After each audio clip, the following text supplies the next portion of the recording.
le maître en vous? Qui est le maître?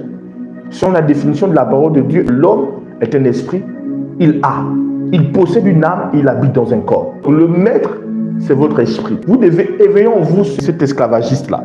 Il doit traiter le corps, votre être, comme un esclave. Votre esprit est ce maître. Quand il se maître de vous, votre esprit doit contrôler vos paroles, vos pensées, vos actions et le reste. Vous devez comprendre une chose. L'âme est le siège de l'intelligence, des émotions et de la volonté. Donc, votre intelligence, vos émotions et votre volonté se trouvent dans l'âme. Mais l'âme appartient à qui? L'âme appartient à l'esprit. Donc l'esprit est le propriétaire de l'âme.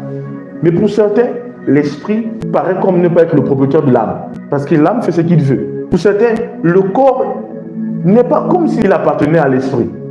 Le corps n'était pas comme s'il était la maison de l'esprit. Pour certains, c'est le corps qui domine. Pour certains, c'est l'âme qui domine. Et l'âme à travers l'état de la chair. Parce qu'il y a deux éléments qui sont en perpétuelle lutte. L'esprit et la chair. La Bible dit, la chair a des désirs contraires à ceux de l'esprit. Les désirs sont en opposition. Donc certains sont contrôlés par la chair. La chair, c'est le pouvoir du corps, le pouvoir des sens qui contrôle votre être. La chair n'est pas le corps. La chair est une force qui œuvre dans le corps. Et cette force vise à amplifier les désirs du corps.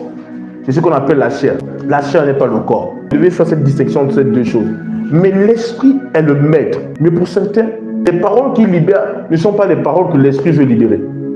Pour certains, les pensées qu'ils pensent ne sont pas les pensées que l'esprit veut penser.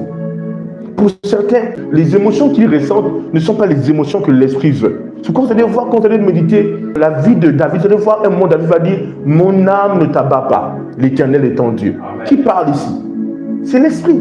Il dit « Mon âme ne t'abat pas. » Il dit « Mon âme ne plonge pas dans de telles émotions. » Non, non, non. Il dit « Réveille-toi mon âme. Pourquoi es-tu frustré ?» Il dit « Mon âme ne t'abat pas. » C'est l'esprit qui parle.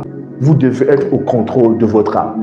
Et lorsque l'esprit a la même mise sur l'âme, l'esprit a la même mise sur le corps. Parce que l'âme est le centre d'expression. La chair prend le contrôle de l'être à travers l'âme. L'esprit prend le contrôle de l'être à travers l'âme. Le maître, c'est votre esprit.